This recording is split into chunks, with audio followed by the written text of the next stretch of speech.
উন্নয়ন বাধাগ্রস্ত হইব। এরা আমারে কথা দিল যে ভাই গোল দিয়ে দিব, হাফ টাইম গেল, গোলের কোনো লক্ষণই নাই। এই লাস্টে আমি উঠলাম, আর উঠার পর টিমও ভালো খেলা শুরু করলো। এইটা কি জানেন? এইটারে বলে নেতৃত্বের প্রতি যদি বিশ্বাস থাকে, তাইলে কম যোগ্যতা সম্পন্ন মানুষ নিয়ে বঙ্গবন্ধুর সোনার বাংলা বানানো যায়। আমি নাইমুজ্জামান মুক্তা ভাই আর চেয়ারম্যান কই মিলন আছে। আমি আপনাদেরকে কি বলবো, আমি জীবনে আসি নাই পঞ্চগড়, তবে আজকে আসার পর মুক্তা ভাই আর মিলন যে সম্মান আমাদেরকে দেখাইছে, আমি আর জীবনে পঞ্চগড় ছাড়বো না, সারা জীবনে একবার হলে আইয়া ছাড়বো। আর যদি মুক্তা ভাই আগে আমি মন্ত্রী হই, তাইলে আমি প্রথমবার আইলে এখানে আপনারা যা চাইবেন তাই দিয়া যাইবো আমি। আর মুক্তা ভাই আছে কথা দিয়ে যাক, আমার আগে যদি সে মন্ত্রী হয়, তা আমার এলাকায় কিছু দিবে না। আপনারা কি বলেন? সাক্ষী রেখে গেলাম। এখানে আছে আমার সিদ্দিক ভাই সৈয়দপুর, আপনারা যে বিমানবন্দর, এখানের এমপি। সবচেয়ে ভালো জিনিস কি জানেন? আগে একটা ফুটবল খেলা হইলে 2 জন চেয়ারম্যান আসতো না। এখন কত উন্নত হয়েছে। একটা খেলায়, একটা ইউনিয়নের খেলায় আমরা 3 জন পার্লামেন্ট মেম্বার আপনাদের সামনে উপস্থিত আছে, কাজটাই নেবে না। এখন আস্তে আস্তে আমাদের জবাব দিতে আসতেছে। আমাদের যে সম্ভাবনার জায়গা আপনাদের পঞ্চগড়, আমি যদি আগে জানতাম তো বহু আগে আসতাম। আর আমি যদি আগে জানতাম এত সম্ভাবনা, তাহলে নাইমুজ্জামান মুক্তা ভাইয়ের সাথে আগেই খাতির করতাম। আমার খাতিরটা হয়েছে এমপি হওয়ার পর। তবে আপনাদেরকে একটা কথা বলি, শুনেন, আমি এখানে আইসি আমার কি লাভ হয়? আমি যে ঘামতে ঘামতে আইসি, বিমানে আইসি সকালবেলা উঠে, আইসা এখানে 3 ঘন্টা জার্নি করে আইসি আপনাদের এখানে, আবার 3 ঘন্টা জার্নি করে যাব। আমার প্লেয়ার গুলা এখন রওনা দিবে, 15 ঘন্টা লাগবে আমাদের হবিগঞ্জে যাইতে। কি জন্য আসি জানেন? আমি এমপি হয়ে তো আর এখানে তো আমার কোনো কাজ নাই। আমার এলাকা ছেড়ে আপনাদের এলাকায় আসছি। আমার এলাকার মানুষ জিজ্ঞেস করে যে তুমি যে চলে গেলা বাংলা বান্দা, আমাদেরকে কে দেখবে? আমার এলাকার মানুষকে বুঝাইছি যে আরে আমি গেলে তো শুধু আমার এলাকার মানুষের উন্নতি হবে, আর আমি যদি বাংলা বান্দা যাই, তোমরা যদি আমারও যাইতে দাও, তাহলে মুক্তা ভাই আর সিদ্দিক ভাইকে নিয়ে সারা বাংলাদেশের ফুটবলের উন্নতি হবে। এই জন্য যাচ্ছে। শুনেন, ফুটবলটা আমাদের প্রথম প্রেম। এই ফুটবলটা নষ্ট হয়েছে বুঝলাই আপনাদের দ্বারে দ্বারে ঘুরে বেড়াই, এত ঘাম মাটিতে ফেলছে। আমার বিশ্বাস আমার মতো আর কেউ বাংলাদেশের 64টা ডিস্ট্রিক্টে এত ঘাম ফলাইছে কিনা আমি জানি না। আমি আপনাদের জন্য দোয়া করে দিয়ে যাই। আপনাদের যারা ইয়াং আছে, তরুণ যারা আছে, তাদেরকে বলবো আপনাদের জন্য একটা মডেল ক্যারেক্টার আছে। এই মুক্তা ভাই একটা মডেল ক্যারেক্টার, তারে ফলো করেন। কিভাবে এত দূর থেকে উঠে গিয়ে ঢাকায় একটা অবস্থান তৈরি করছে। আপনারা দেখেন সিদ্দিক ভাইকে, আমাদের পার্লামেন্টে 8-10 জন বড় ব্যবসায়ীদের একজন, এবং এত মন ভালো মানুষটা। আমি কি বলবো, এত মন ভালো যে আমার যদি কেউ জিজ্ঞেস করে বইন দিয়া দিলে কাদের মতো লোকরে দিতে হয়, আমি বলবো সিদ্দিক ভাইয়ের মতো লোকরে বইন দিয়া দিতে হয়। আমি আপনাদেরকে আমার হবিগঞ্জ, মাধবপুর এবং সোনারঘাট আমার এলাকা, আমি ওই জায়গার এমপি। আমার এখানে 2টা রিজার্ভ ফরেস্ট আছে, রেমাকালেঙ্গা, সাতছড়ি। আমার এলাকায় 24টা চা বাগান আছে। আমার এলাকায় প্রায় 100-র মতো ইন্ডাস্ট্রি আছে।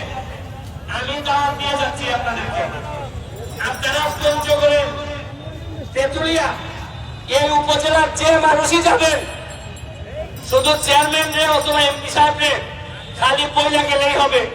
আপনারা যে যে যাবেন, এইখানে যত বিপদ আপদ যা আছে, যদি কিচ্ছু না থাকে আমার নামে খাইয়া পড়ে চলে আসবেন, কেউ আপনাদেরকে আটকাবে না। খালি বলবেন আমি আবার টাকা খুঁজো কেন, আমি ব্যারিস্টারের লোক। দেখেন না কেমনে একটা লোক আপনাদেরকে আটকাবে না। আমি 1 বছরের তাই সময় নিছি, এক বছর পরে দেখবেন আমার এলাকার আমি কিভাবে সাজাই দেই। আমি মুক্তা ভাইকে অনুরোধ করব, মুক্তা ভাই আপনি আমার এলাকায় আসেন, দেখেন আমি আপনার এলাকা দেখে গেলাম, আপনি আমার এলাকা দেখে যে সব জায়গায় উন্নতি করলে আপনাদের মনে জায়গা নেওয়া যাবে। আমরা যারা এমপি আছি তারা হয়তো আর কিছুদিন পরে এমপি নাও থাকতে পারি, কিন্তু আমাদের কাজ হলো আপনাদের হৃদয়ে বসবাস করা বাকি জীবন, মৃত্যুর আগ পর্যন্ত যাতে সন্তানের সাথে পৃথিবী থেকে বিদায় নিতে পারি, এটাই আমাদের সকলের ইচ্ছা। আর এখন তরুণ যারা আছে আমার হাত তুলে একটা কথা দিতে হবে, আমার ঘামের মূল্যের বিনিময়ে কথা দিতে হবে। আপনারা বলেন আপনারা পড়াশোনা করবেন কিনা? পড়াশোনা করার কারণে আজকে আমি ব্যারিস্টার হয়েছি, ব্যারিস্টার হয়ে আজকে আমি এত দূর আসছি। আপনারা আবার হাত তোলা বলেন যে কথা পড়াশোনা করবেন কিনা বলেন, মাদক থেকে দূরে থাকবেন কিনা বলেন আপনারা। আমি আমারে যদি সামান্য ভালোবেসে থাকেন, আমারে যদি সামান্য আমার প্রতি আপনাদের যদি করুণা হয় যে এই লোকটা সারাদিন ঘুরে বেড়ায়, শুনেন কতদিন বাঁচবো আর আমি জানি না, আমার যে শত্রু তাতে আমি কতদিন বাঁচবো তাও জানি না, তবে মৃত্যুর আগ পর্যন্ত আপনাদের হৃদয়ে আপনাদের দোয়া নিয়েই বেঁচে থাকতে চাই। আর আমরা এখানে যারা আছি তারা কথা দিচ্ছি এমপি শপথ নেওয়ার পর যে জন্মস্থান হয় সে বাংলা বান্ধা হোক, তেঁতুলিয়া হোক, পঞ্চগড় হোক, সৈয়দপুর হোক, যে জন্মস্থান আমরা পাইছি রিজাইন করার আগে অথবা এমপি থেকে যাওয়ার আগে এর যে ভালো জন্মস্থান আমরা রেখে যেতে চাই, এটা আমাদের শপথ, এটা আমরা অবশ্যই পালন করব। এই কথা দিয়ে শুনেন শরীরে ধরে গেছে, প্রতিদিনই কোনো না কোনো 2 নম্বর লোকের বিরোধিতা করতে হয়। যদিও মুক্তা ভাই পিছ থেকে কয় আন্না আন্না আইসো আসো আন্না, খুব ভালো লোক, মানে আপন বড় ভাই যেভাবে পিছ থেকে টান্না ধরে রাখে এইভাবে মুক্তা ভাই সিদ্দিক ভাই আমার ধরে রাখে। আমি আগাইলে আন্নারে ভাই আন্না আন্না আয় পিছনে পিছনে। আমরা সংসদে অনেক ভালো মজা করি, তবে একটা কথা বলে যাই, এই আপনাদের তেঁতুলিয়া কোন বিল কোন অধিকারের সংগ্রামে যদি আমাদের নাইমুজ্জামান মুক্তা ভাই সংসদে দাঁড়ায়, তবে চোখ বন্ধ করে সৈয়দপুর এবং হবিগঞ্জের 2 জন এমপি আপনারা পাবেন তার সমর্থনের জন্য। এটা আমি আজকে কথা দিয়ে যাচ্ছি। প্রয়োজনে মুক্তা ভাই যদি চায় যে 2টা এমপি লাগে, শেখ হাসিনার কাছে যাওয়া লাগবো, কি আর দরকার হলে আমরা তেঁতুলিয়ার কোন উন্নয়নে আমরা 3 জনই ওনার পায়ে ধরে পড়ে থাকবো, তাও উন্নয়ন করে স্যার আপনাদের জন্য। আপনাদেরকে এই কথা দিয়ে আর সামান্য একটা সালাম দিয়ে লাস্টে মুক্তা ভাই শেষ করবে। আপনি সৈয়দপুরে গেলে এই পঞ্চগড়ের মানুষের জন্য কি করবেন নাকি ঠকাই ছেড়ে দেবেন? বিসমিল্লাহির রহমানির রহিম। এখানে তেঁতুলিয়ার সম্মানিত ভাইরা বোনেরা সবাইকে আসসালামু আলাইকুম। এই তেঁতুলিয়ায় আমার বোনকে বিয়ে দিচ্ছে, আমার আপন বোন, একটাই মাত্র বোন। মিনু ভাই হলো মাহবুব সচিব, এই মাহবুবের সঙ্গে বিয়ে দিছে। তো এইটা আমার তেঁতুলিয়া, এই এলাকাটা আমার, আমার যেহেতু বোন আছে এখানে এই তেঁতুলিয়াতে, আমি বলে গেলাম আজকে যেরকম শোভন ভাই গোল দিয়ে দিয়েছে, একমাত্র গোল শোভন ভাইয়ের হাতে। তো যাই হোক আমরা ইনশাল্লাহ এখানে তেঁতুলিয়ায় অবশ্যই গোল দিব। এখানে মুক্তা ভাই অনেক সৎ ব্যক্তি, অনেক ভালো মানুষ আপনারা পাইছেন। মুক্তা ভাইয়ের জন্য একটা হাততালি, আর সুমন ভাইয়ের জন্য বড় বড় তালি। তো আজকে সুমন ভাই অনেক কষ্ট করে আসছে, কোথায় 14 ঘন্টা জার্নি করে, তাকে একটু কিভাবে ধন্যবাদ, সামান্য ধন্যবাদ দিলে হবে না, তার প্রতি আমাদের কৃতজ্ঞতা থাকতে হবে, তাকে আমরা কখনো ভুলবো না।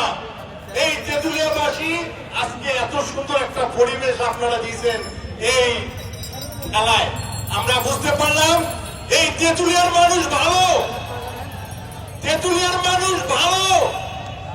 কোন ভালো মানুষ যদি থাকে এই তেঁতুলিয়া উন্নয়ন হবে। তো যাই হোক আমি আর কথা বাড়াবো না। আজকে যারা এই অনুষ্ঠানটা করছেন, এখানে চেয়ারম্যান সাহেব কি নাম জানো, মিলন